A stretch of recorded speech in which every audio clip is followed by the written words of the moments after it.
Bonjour. Attendez.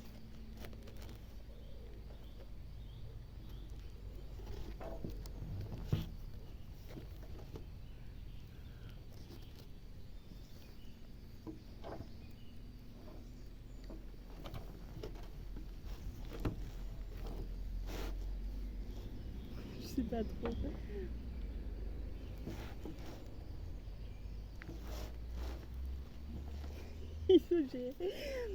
Bonjour, bienvenue sur la voie de Morgane. Excusez-moi, j'ai oublié mon pied. Alors j'ai fait comme j'ai pu et je sais pas trop ce que vous voyez parce que je suis myope. J'espère au moins que vous m'entendez. Voilà. J'espère que vous allez bien en tout cas. Pardon, j'ai plein de... Voilà. Alors, je comptais lire un livre pour la rentrée prochaine, mais dans ces conditions, peut-être pas. Quoique. Mais peut-être une seconde lecture. Je vais commencer par une courte lecture. Les 4 filles du docteur March. Et c'est le début de la seconde partie. De la deuxième partie, il doit y en avoir une autre. Je ne sais pas. Bonjour. Alors, c'est parti. Deuxième partie. Chapitre 1. Potin. Si nous voulons repartir d'un bon pied et nous rendre au mariage de Meg, l'esprit libre, il serait judicieux de commencer par quelques potins au sujet des March. Et laissez-moi vous prévenir que si les aînés, comme je le crains, pensent que l'on s'amoure trop dans cette histoire, je ne pense pas que les jeunes émettent d'objection, je ne peux que déclarer, à l'instar de Madame March, à quoi peut-on s'attendre avec 4 filles joyeuses à la maison et un fringant jeune voisin en face. Les 3 années qui se sont écoulées n'ont apporté que peu de changements dans cette paisible famille. La guerre est terminée et M. March est en sécurité chez lui, occupé par ses livres et la petite paroisse qui a trouvé en lui un pasteur qu'il est autant par nature que par grâce. Un homme tranquille et studieux, riche d'une sagesse qui ne s'apprend pas, d'une charité qui désigne du nom de frère toute l'humanité, d'une piété s'étant épanouie jusqu'à devenir sa personnalité même, auguste et charmante. Ces attributs, en dépit de la pauvreté et de la stricte intégrité qui lui fermaient les portes d'une réussite plus matérielle, séduisaient nombre de personnes admirables, aussi naturellement que l'herbe sucrée attire les abeilles et, de façon tout aussi naturelle, il leur fournissait le miel dans lequel, en 50 ans de solide expérience, pas la moindre goutte d'amertume n'avait été distillée. Les fervents jeunes hommes trouvaient chez cet érudit aux cheveux gris une ferveur et une jeunesse identiques aux leurs. Les femmes pondérées ou tourmentées lui confiaient instinctivement leurs doutes et leurs chagrins, certaines d'obtenir la plus aimable des compassions, le plus sage des conseils. Les pécheurs avouaient leurs péchés au vieil homme au cœur pur et étaient à la fois réprimandés et sauvés. Les individus talentueux trouvaient en lui un compagnon, les ambitieux entreapercevaient des ambitions plus nobles que les leurs, même les matérialistes reconnaissaient que ses croyances étaient belles et sincères, bien qu'elles ne paient pas.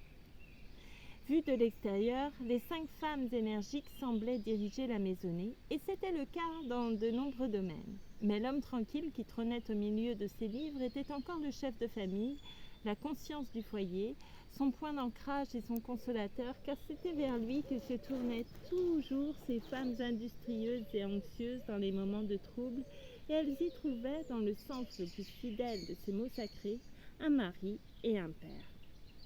Les filles avaient confié leur cœur à la garde de leur mère et leur âme à celle de leur père, et, à leurs 2 parents, qui vivaient et œuvraient si loyalement pour elles, elles offraient un amour qui grandissait en même temps qu'elle les liait par la plus douce des attaches, celle qui magnifie la vie et survit à la mort.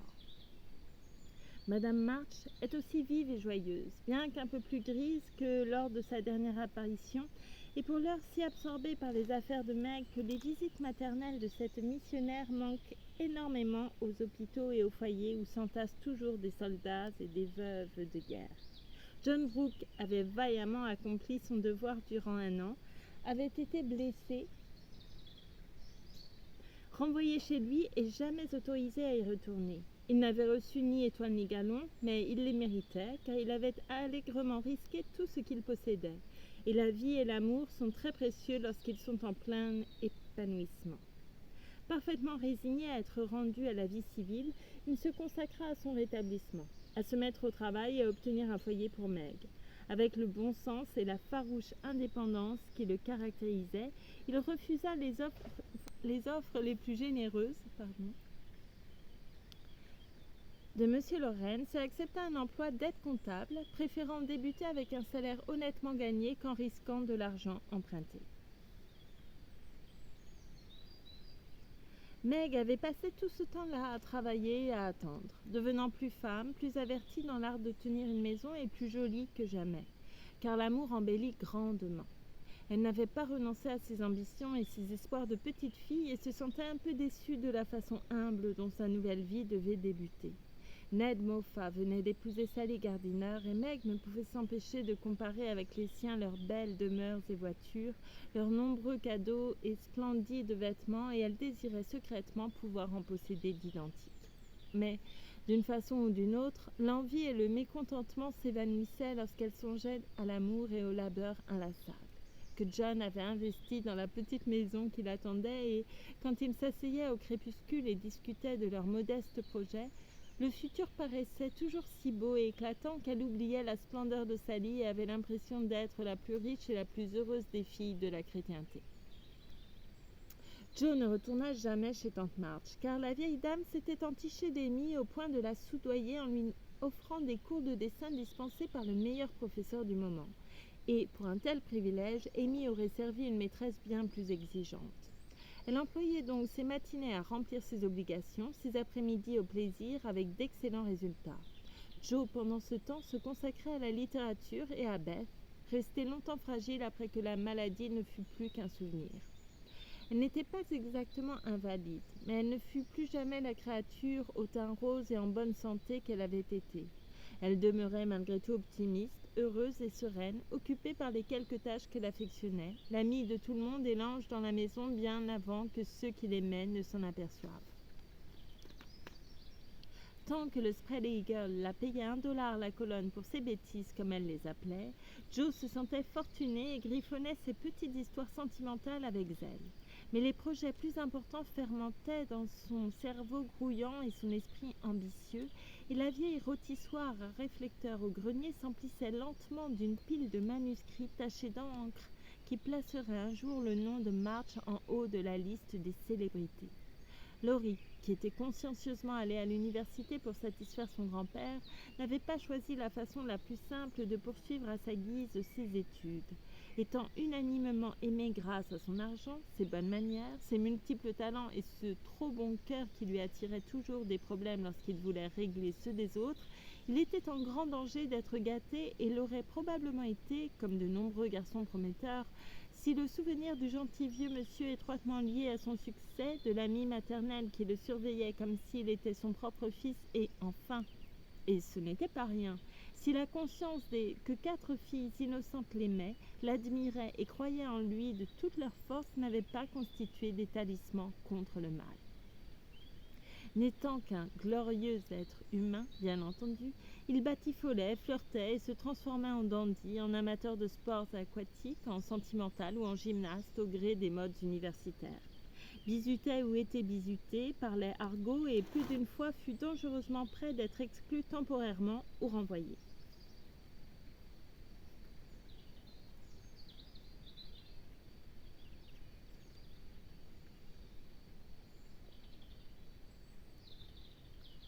Mais, dans la mesure où l'exaltation et le plaisir de s'amuser étaient la cause de ces farces, il arrivait toujours à s'en tirer grâce à une confession sincère, une réparation honorable ou cet irrésistible pouvoir de persuasion qu'il possédait à la perfection. En fait, il était plutôt fier d'échapper de justesse à la sanction et il aimait électriser les filles avec le récit imagé de ses triomphes sur de courroucés précepteurs, de dignes professeurs et des ennemis vaincus. Les hommes de ma promotion étaient des héros aux yeux des filles qui ne se lassaient jamais des exploits de nos camarades et étaient fréquemment autorisés à se délecter des sourires de ces importantes créatures lorsque Laurie les ramenait chez lui. Amy appréciait particulièrement ce grand honneur et devint rapidement leur reine, car Madame eut très vite conscience de son pouvoir de fascination et apprit à s'en servir.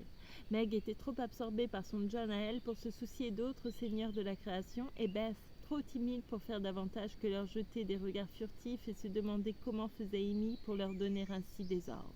Mais Joe se sentait tout à fait dans son élément et avait beaucoup de mal à s'empêcher d'imiter les attitudes, la façon de s'exprimer et les exploits des hommes qui lui semblaient plus naturels que la bienséance dont devaient faire preuve les jeunes filles. Tous adoraient immensément Joe, mais ils ne tombaient jamais amoureux d'elle, alors que très peu échappaient au tribut d'un ou deux soupirs sentimentaux sur l'autel d'Amy. Et parler sentiments nous amène forcément au colombier. Car tel était le nom de la petite maison marron que M. Brooke avait arrangée afin qu'elle devienne le premier foyer de Meg. C'était Laurie qui l'avait baptisée, assurant que le nom était parfaitement adapté aux gentils amoureux qui évoquaient deux tourterelles des bois se becquetant et roucoulant. Il s'agissait d'un minuscule logis avec un petit jardin à l'arrière et une pelouse grande comme un mouchoir de poche à l'avant. Meg avait l'intention d'y installer une fontaine, un bosquet d'arbustes et de jolies fleurs à profusion. Pour le moment, la fontaine était représentée par un vase cabossé par les intempéries qui ressemblait beaucoup à un vide-tasse ébréché. Le bosquet se résumait à plusieurs jeunes mélèzes qui paraissaient hésiter entre vivre ou mourir. Il n'y avait d'autres indices de la profusion de fleurs que des régiments de bâtonnets pour indiquer l'endroit où les graines avaient été semées. Mais l'intérieur était tout à fait charmant et l'heureuse future mariée ne décelait aucun défaut de la cave au grenier. Certes, l'entrée était si étroite que c'était une chance qu'ils n'eussent pas de piano, car ils n'auraient pu y pénétrer. La salle à manger était si petite que 6 personnes y étaient à l'étroit et les marches de la cuisine semblaient avoir été construites dans le but exprès de précipiter pêle-mêle domestiques et porcelaines dans la cave à charbon. Mais une fois que l'on s'habituait à ces imperfections mineures, elle n'aurait pu être mieux équipée, car le bon sens et le bon goût avaient présidé à l'ameublement et le résultat était pleinement satisfaisant. Il n'y avait ni table au plateau en marbre, ni grand miroir, ni rideau en dentelle dans le petit salon, mais des meubles simples, des tas de livres, un ou deux beaux tableaux, un guéridon couvert de fleurs dans le bow window, et éparpillés partout, les jolis cadeaux provenant de mains amicales que les messages d'amour dont ils étaient porteurs embellissaient d'autant plus. Je ne pense pas que la psyché en pareillant, offerte par Laurie, eût perdu une once de sa beauté parce que Brooke avait construit le socle sur lequel elle reposait. Qu'aucun tapissier n'eût pu draper les rideaux en mousseline unie avec plus de grâce que les mains artistiques d'Amy, ou qu'aucun débarras n'eût pu contenir davantage de vœux sincères, de paroles joyeuses et d'heureux espoirs que celui dans lequel Joe et sa mère rangèrent les quelques boîtes, tonnelets et ballots de Meg. Et je suis pratiquement sûre que si Anna n'avait pas redisposé une douzaine de fois chaque marmite et casserole et préparé le feu afin qu'il soit prêt à être allumé à la minute où Madame Brooke arrivera, la cuisine toute neuve aurait eu l'air moins confortable et moins bien ordonnée. Je doute aussi qu'aucune jeune épouse n'eût jamais commencé sa vie avec une telle réserve de torchons à poussière, de maniques à théière, de sacs à chiffon. Car Bess en avait confectionné suffisamment pour qu'ils durent jusqu'aux noces d'argent et elle avait créé 3 différentes sortes de torchons expressément pour la porcelaine nuptiale. Ceux qui paient pour qu'on leur fabrique toutes ces choses ne savent pas ce qu'ils perdent, car les tâches les moins attrayantes, effectuées par des mains aimantes, en sont embellies, et Meg en découvrit la preuve dans chaque objet de son petit nid, du rouleau à pâtisserie au vase en argent sur la table du salon, qui tous exprimaient l'amour du foyer et une tendre prévenance. Quels moments heureux ils passèrent à tout organiser ensemble. Quelles solennelles excursions dans les magasins, quelles drôles d'erreurs ils firent et quels éclats de rire s'élevaient devant les ridicules bonnes affaires de Laurie. Toujours amateur de plaisanterie, ce jeune homme, pourtant sur le point de terminer ses études, était plus gamin que jamais. Sa dernière lubie était de ramener lors de sa visite hebdomadaire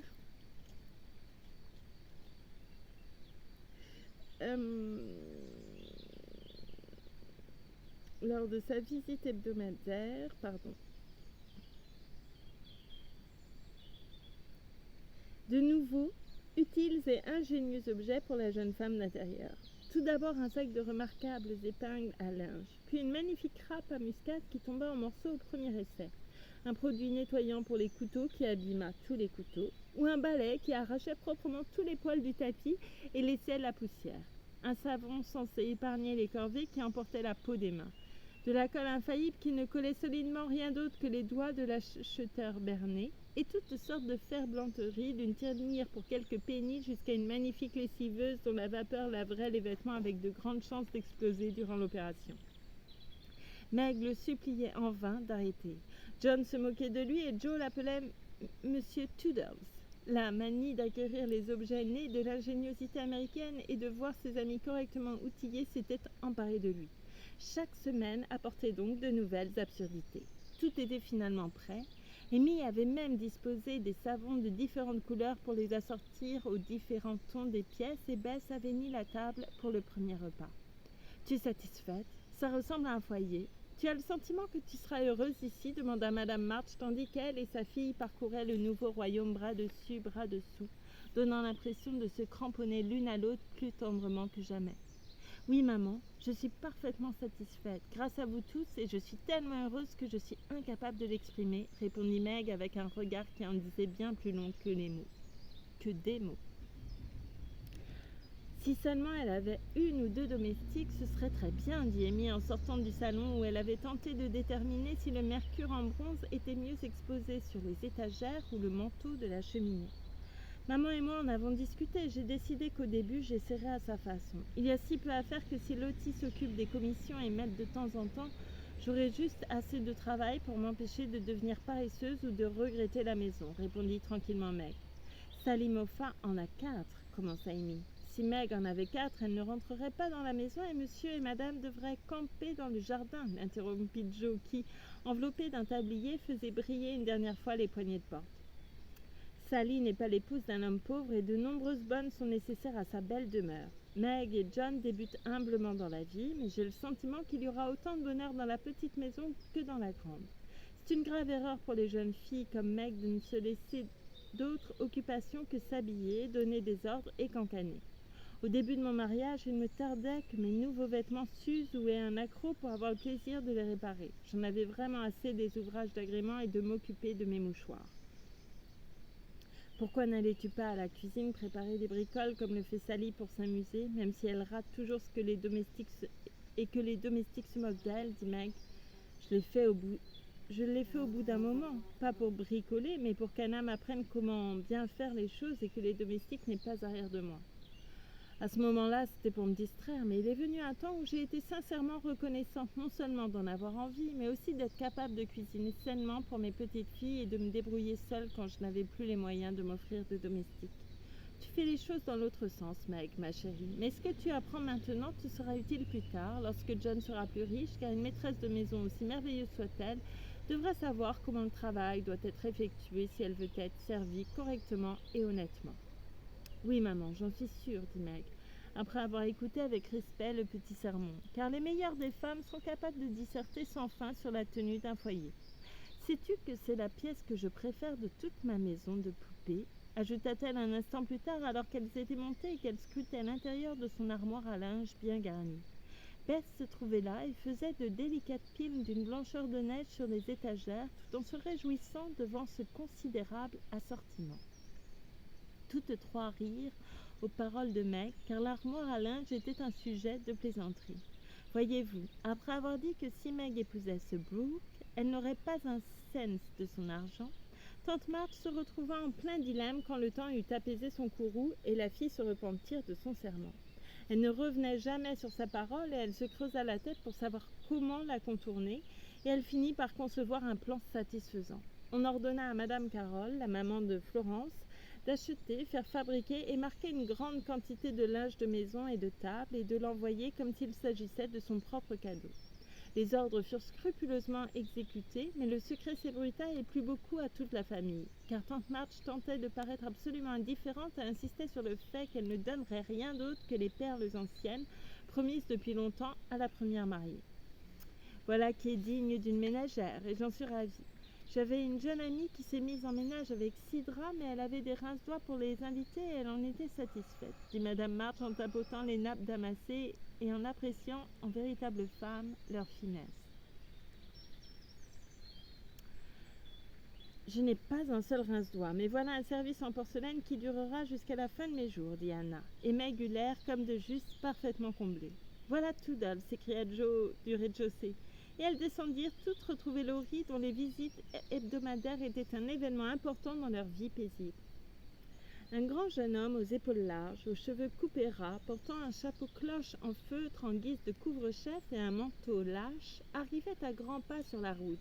Il enjamba la clôture basse sans s'arrêter pour ouvrir le portail et se dirigea droit vers Madame March, les mains tendues avec un enthousiasme. « Me voilà, maman. Oui, tout va bien. » Ces derniers mots étaient une réponse au regard que lui avait jeté la plus âgée des femmes, un regard aimable et interrogateur que les beaux yeux croisèrent avec une telle franchise que la petite cérémonie se termina comme à l'accoutumée, mais avec un baiser maternel. Pour Madame John Brooke, avec les félicitations et les compliments du fabricant. « Tu es un ange, Bess. Quel spectacle rafraîchissant tu es, Joe. Amy, tu deviens bien trop ravissante pour une seule dame. » Tout en parlant, Laurie tendit un colis enveloppé de papier brun à Meg, tira sur le ruban dans les cheveux de Beth, étudia le tablier de Joe, fit semblant de tomber en extase devant Amy, puis serra les mains qui l'entouraient et tout le monde se mit à parler.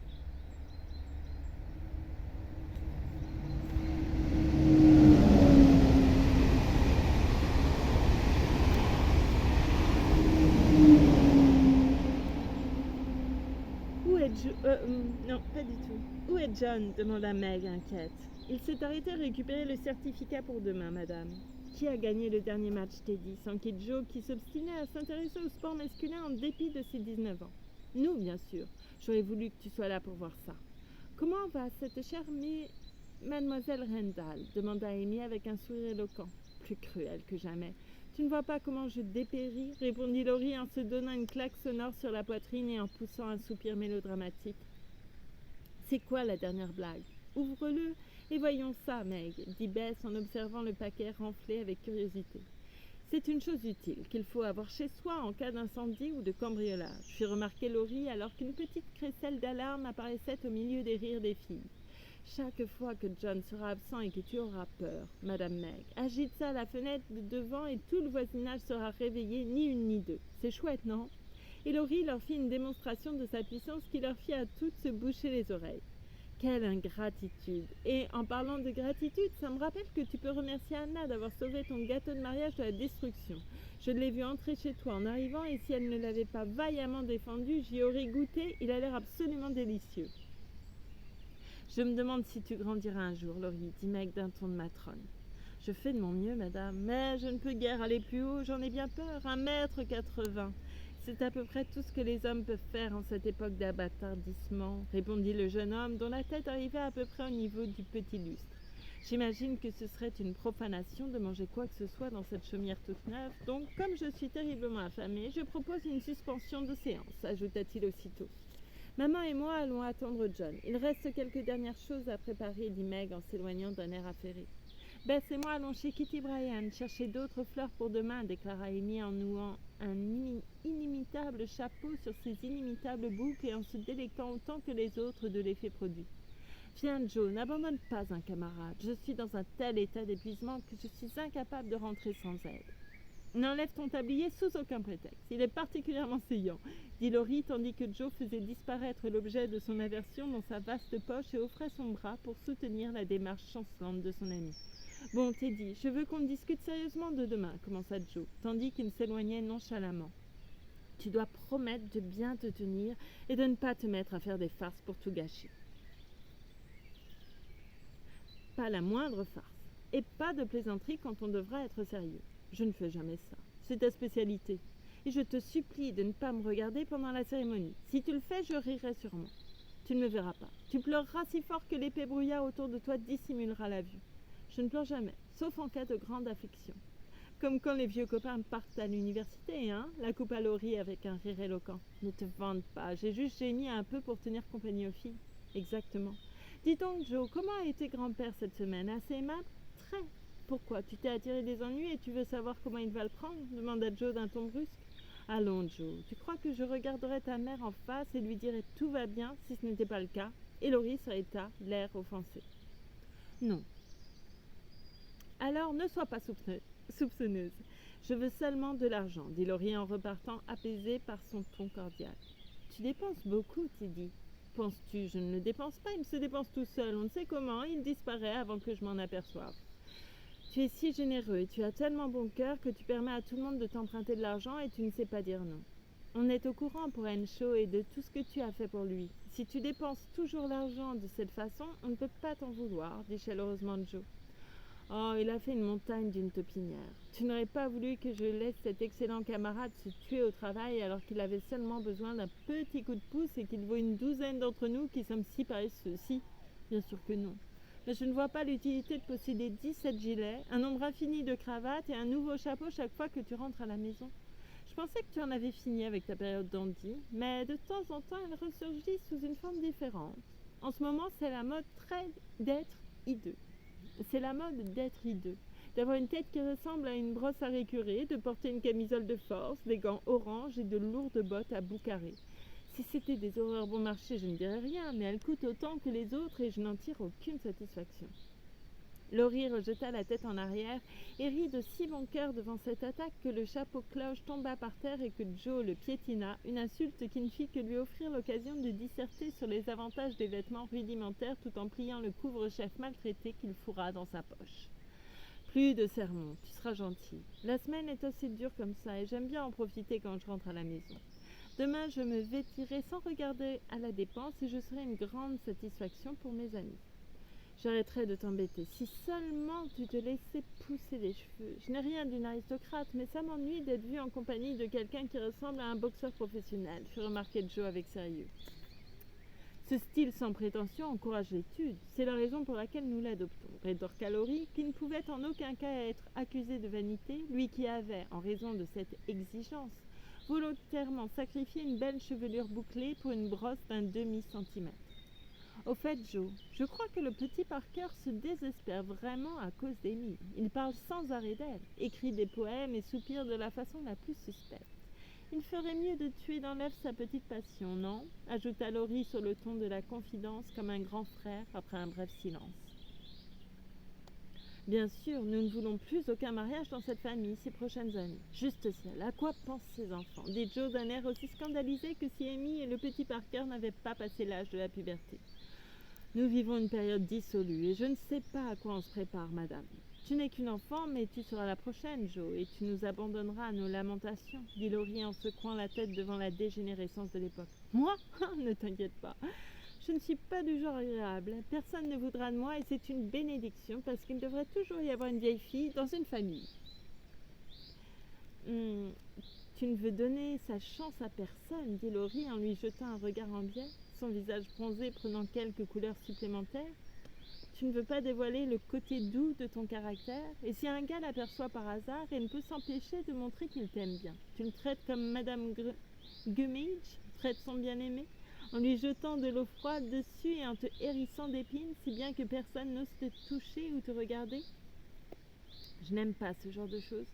Je suis trop occupée pour me soucier de telles stupidités et je trouve que c'est affreux de briser ainsi des familles. Ne dis plus rien à ce sujet.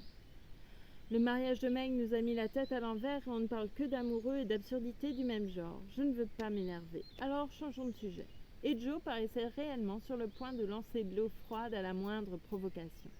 Quels qu'eussent été les sentiments de Laurie, il les laissa s'échapper dans un long sifflement grave et l'effrayante prédiction. Souviens-toi de ce que j'ai dit, Joe. Tu seras la prochaine. Chapitre 2. Le premier mariage. Les roses de juin sur le porche s'éveillèrent, éclatantes, tôt ce matin-là, se réjouissant de tout leur cœur dans un soleil éblouissant, sans nuages, telles les amicales petites voisines qu'elles étaient. L'excitation donnait à leur visage rose des couleurs, tandis qu'elles se balançaient dans le vent et se murmuraient ce qu'elles avaient vu. Car certaines épiaient par les fenêtres de la salle à manger où le banquet était disposé, certaines grimpaient pour saluer d'un hochement de tête et sourire aux trois sœurs en train d'habiller la mariée, d'autres faisaient un signe de bienvenue à ceux qui allaient et venaient dans le jardin, sur le porche et dans l'entrée pour effectuer diverses commissions, et toutes, Des fleurs épanouies les plus roses aux plus pâles des boutons rendaient hommage de leur beauté et de leur senteur à la jeune maîtresse qui les avait aimées et soignées si longtemps. Meg avait elle-même tout à fait l'air d'une rose, car tout ce que le cœur et l'âme abritaient de meilleur et de plus doux semblait fleurir sur son visage ce jour-là, le rendant gracieux et tendre et empreint d'un charme bien plus ravissant que la beauté. Elle ne porterait ni soie, ni dentelle, ni fleurs d'oranger. « Je ne veux pas avoir l'air bizarre ou apprêtée aujourd'hui, » avait-elle déclaré. « Je ne veux pas d'un mariage chic, mais uniquement ceux que j'aime autour de moi, et à leurs yeux, je veux paraître et être moi-même. » Elle avait donc elle-même confectionné sa robe de mariée, et y avait cousu les tendres espoirs et les romances innocentes d'un cœur de jeune fille. Ses sœurs tressèrent ses jolis cheveux, et le seul ornement qu'elle portait était des brins de muguet, la fleur préférée de son John. « Tu ressembles exactement à notre chère Meg. Tu es seulement si douce et charmante que je te prendrais dans mes bras si ça n'allait pas froisser ta robe, » s'écria Amy en l'examinant enchantée une fois que tout fut terminé. « Alors je suis contente. Mais s'il vous plaît, serrez-moi toutes dans vos bras et embrassez-moi et ne vous occupez pas de ma robe. Je veux que des tas de plis de cette sorte la froissent aujourd'hui. » Et Meg ouvrit les bras à ses sœurs, qui un instant s'accrochèrent à elle, avec leur visage d'avril, sentant que le nouvel amour n'avait rien changé à l'ancien. « Maintenant, je vais nouer la cravate de John pour lui et rester quelques minutes avec papa, tranquillement, dans son bureau. » Et Meg descendit en courant se livrer à ces petites cérémonies avant de suivre sa mère partout où elle allait, consciente que malgré les sourires sur son visage, un chagrin secret se dissimulait dans le cœur maternel devant l'envol du premier oiseau du nid. Pendant que les plus jeunes sont réunis et apportent les dernières touches à leur toilette toute simple, le moment est peut-être bien choisi pour parler des quelques changements survenus dans leur apparence au cours des 3 années écoulées. Car à l'instant, toutes 3 sont particulièrement à leur avantage. Les traits anguleux de Jo se sont adoucis. Elle a appris à se mouvoir avec aisance, sinon grâce. Les cheveux courts et frisés ont poussé en un épais chignon, plus saillant sur la petite tête qui surmonte la haute silhouette. Ses joues brunes ont pris des couleurs fraîches et un éclat doux brille dans ses yeux. Il n'y a que de gentilles paroles qui s'échappent de sa langue acérée aujourd'hui.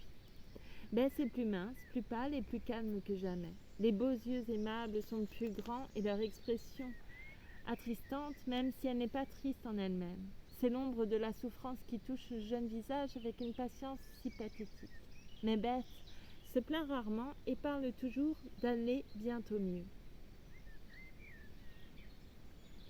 Amy est avec justesse considérée comme la fleur de la famille, car à 16 ans, elle a l'apparence et le port d'une femme adulte, pas belle, mais possédant ce charme indescriptible qu'on appelle la grâce.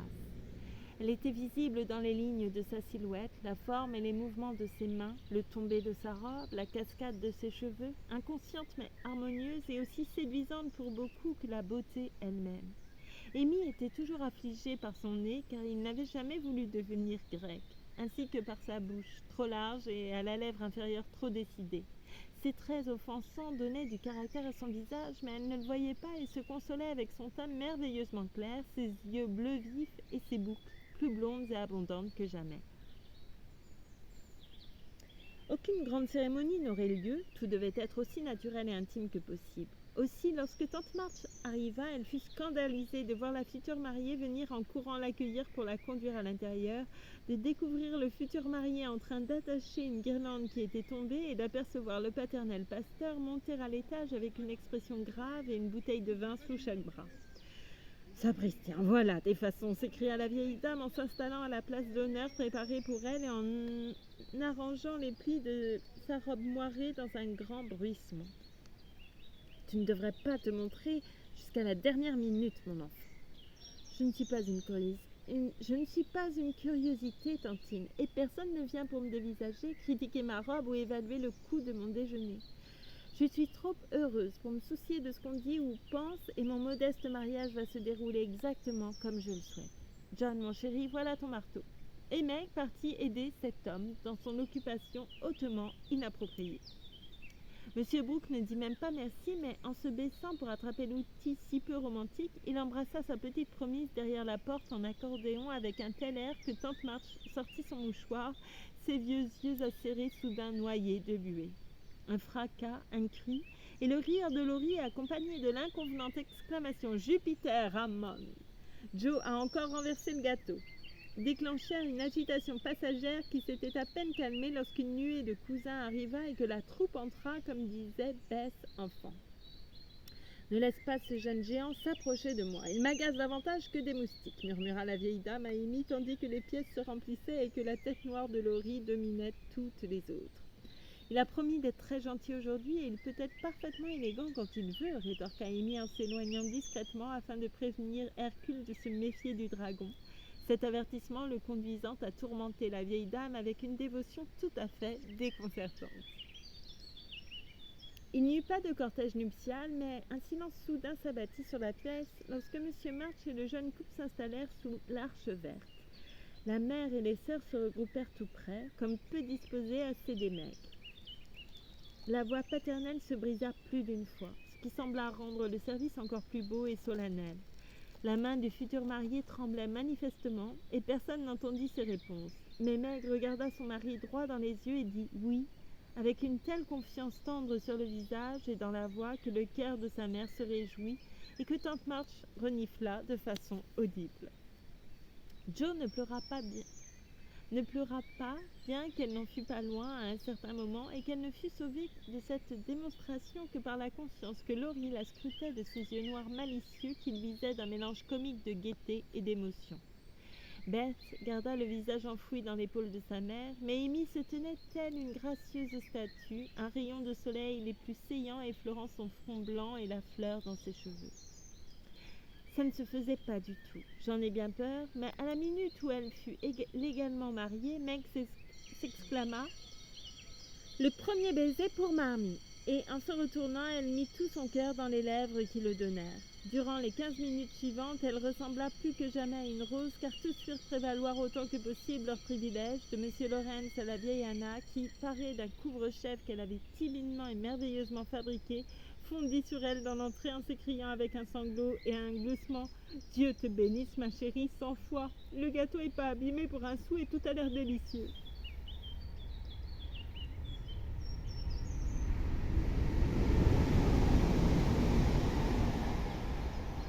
Ensuite, tout le monde se leva et prononça quelques paroles spirituelles, ou essaya, ce qui revenait au même, car le rire n'est jamais loin lorsqu'on a le cœur léger. Il n'y eut pas d'étalage de cadeaux, car tous se trouvaient déjà dans la petite maison, ni de déjeuner recherché, mais un copieux buffet constitué de gâteaux et de fruits et décoré de fleurs. Monsieur Lawrence et tante March haussèrent les épaules et se sourirent en découvrant que les seuls nectars distribués par les 3 hébés étaient de l'eau, de la limonade et du café. Personne ne dit rien, cependant, jusqu'à ce que Laurie, qui insistait pour servir la mariée, se présente devant elle un plateau garni à la main, une expression perplexe sur le visage.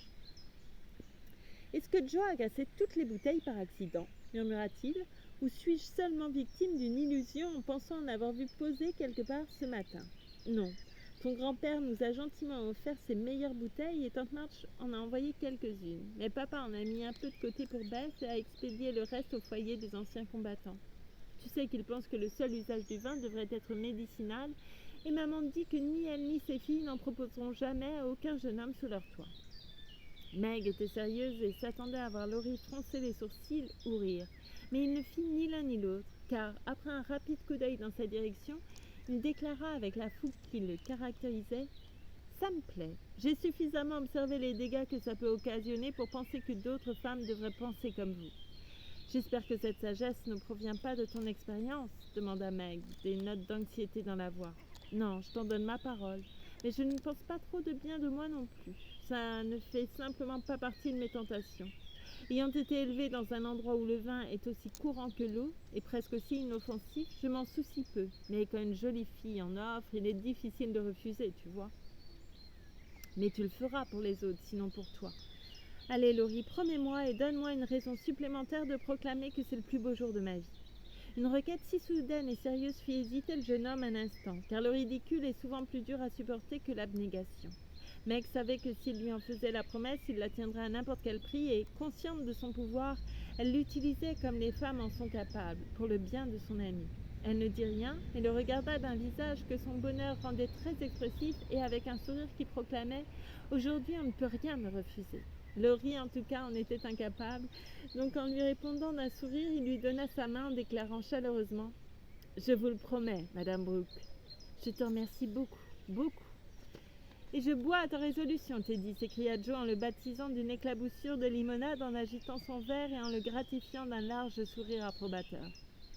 Le toast ainsi porté fut donc bu, l'engagement pris et loyalement respecté malgré les nombreuses tentations. Car, avec une sagesse instinctive, les filles avaient saisi l'occasion d'un moment de bonheur pour rendre à leur ami un service dont il les remercia toute sa vie.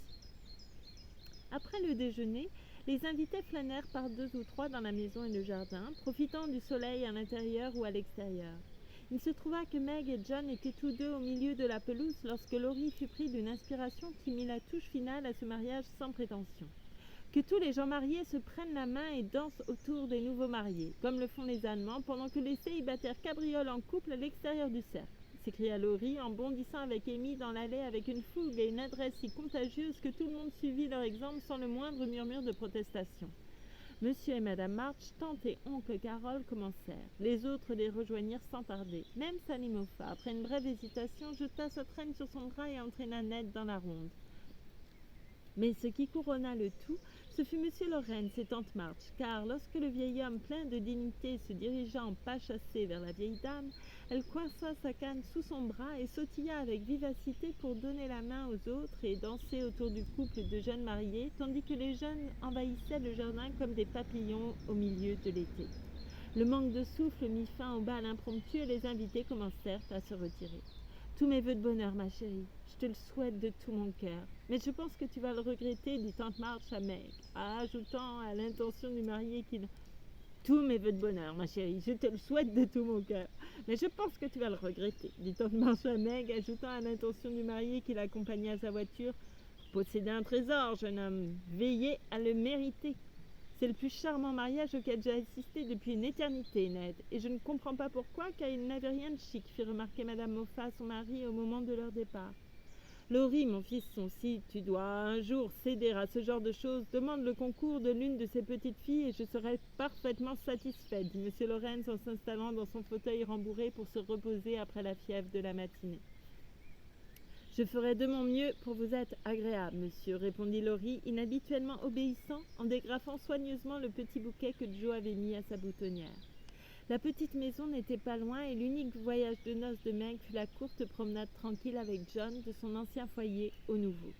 Lorsqu'elle descendit, ressemblant à une jolie quakeresse dans sa tenue gris perle et sa capeline en paille nouée d'un ruban blanc, ils se rassemblèrent tous autour d'elle pour lui dire au revoir aussi tendrement que si elle était en route pour un grand voyage en Europe.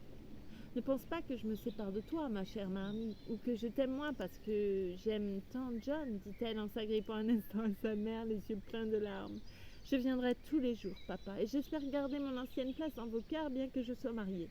Bess va passer beaucoup de temps avec moi et les autres viendront de temps en temps pour rire en me voyant me débattre avec les tâches ménagères. Merci à vous tous pour ce jour de mariage si plein de bonheur. Au revoir, au revoir. Leurs visages exprimant l'amour, l'espoir et une tendre fierté, ils la regardèrent s'éloigner appuyée au bras de son mari. Chargé de fleurs, le soleil de juin illuminant son visage heureux. Et c'est ainsi que débuta la vie d'épouse de Meg. Formidable. Je vais en rester là, on est sur une touche heureuse.